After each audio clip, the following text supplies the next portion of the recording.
Ndugu zangu, niwaambie kitu.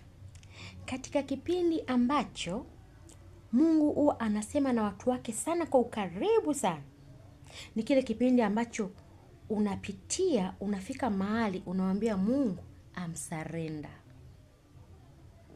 I'm surrender Jesus. Sijui mnanielewa? Ni kile kipindi ambacho unapitia kigumu, unasema sasa Mungu, basi siwezi. Yupo mtu anaweza akasingiziwa ameiba na hajaiba, na akahukumiwa miaka 50 jela. Mtu huyu lazima afike mahali aseme I'm surrender Jesus. I'm surrender. I'm surrender. Kusema kusarenda sio kitu kirahisi. Sio kitu eti unakurupuka tu eti nimesarenda. No.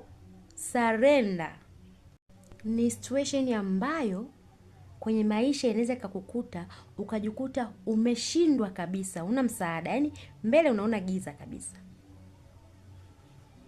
Yuko mtu ambaye anaweza akaa kasingiziwa kwamba ameua na hajaua.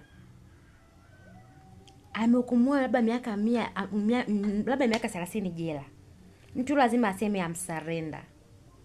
Ni vile vitu vigumu. Ndugu zangu, ni ile hali ambayo unakuta mtu anaamka asubuhi nyumbani kwake, anakutana na mwenye nyumba mlangoni, anamdai kodi ya nyumba. Hapo hapo jana yake katoka kufukuzwa kazi.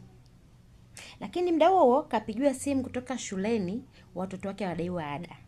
Katika hiyo hali lazima useme I'm surrender Jesus. Yaani kile kitu ambacho mbele unaona giza, una mwanga wowote. Niwaambie kitu ndugu zangu, wapendwa wangu, marafiki zangu. Kwenye kipindi hichi Mungu huwa anakuwa karibu sana. Mungu huwa anakuwa karibu sana. Ukitokea unakutana na situation kama hii, piga magoti muombe Mungu.